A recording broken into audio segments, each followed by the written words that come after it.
అనగనగనగానంట ఒక ఊర్లోనంట ఒక రాజు ఉన్నాడంట.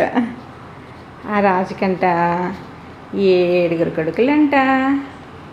ఆ 7 కొడుకులనంట ఒకరోజు వేటకి వెళ్ళారంట. 7 చేపలు తీసుకొచ్చారంట.